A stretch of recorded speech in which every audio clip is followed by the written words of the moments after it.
A bag. Heavy. Twisted. Silent.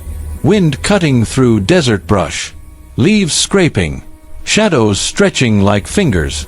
Inside that black plastic, a teenage girl. Limbs gone. Arms and hands missing.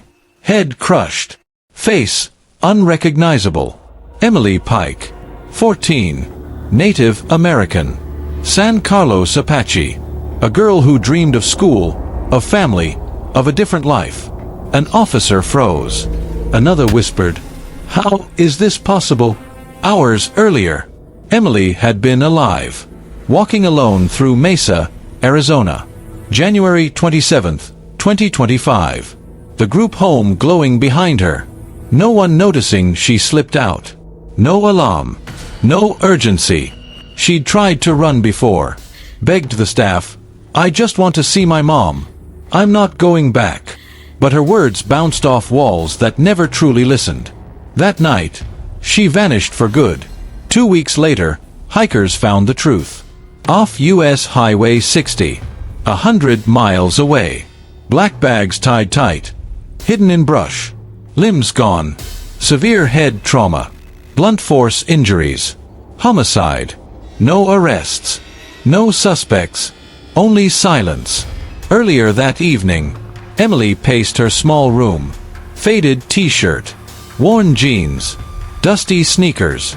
A small backpack waiting. Notebook. Pen. A photo of her grandmother. Girls laughed down the hall. Life continued.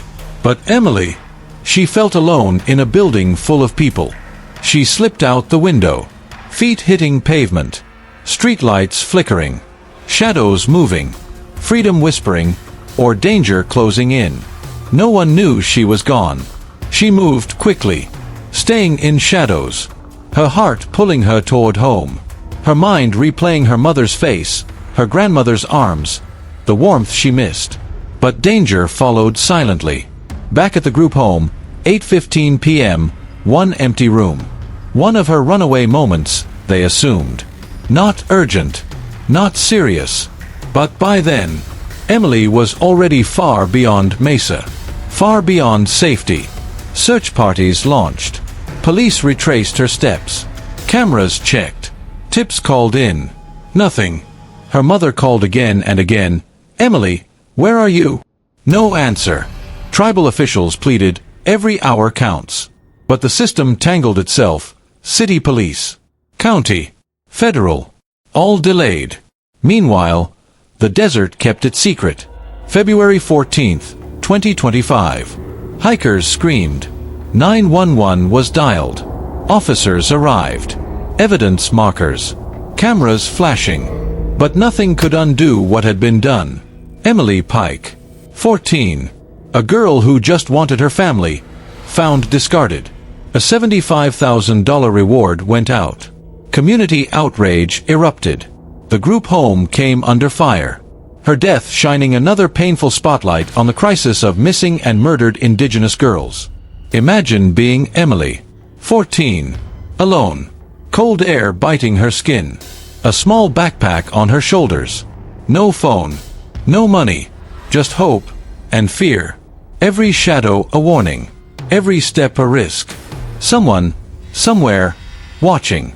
Police traced her final path, from the group home, to streets, to highways, to a canyon where the desert swallowed her last moments. How did she get 100 miles away? Who drove her? Was it random? Targeted? Why were her arms and hands missing? Back home, her mother and aunt cried for answers. The system failed her, her aunt said. And still, today, no public suspects. No arrests. Just questions. And a family still grieving. But Emily's story echoes. Across her tribe. Across Arizona. Across the country. The desert wind still whispers her name, Emily Pike. Her life stolen. Her future taken. But her story remains. If you know anything about Emily Pike's disappearance or murder, speak up. Every tip matters. Share her story. Demand answers. Keep her name alive. A bag, heavy, twisted, silent. Emily Pike, 14 years old. Gone, but not forgotten. Subscribe to USA Unsolved Crime Files. Stay alert, stay aware, and help ensure no story like Emily's is ever forgotten.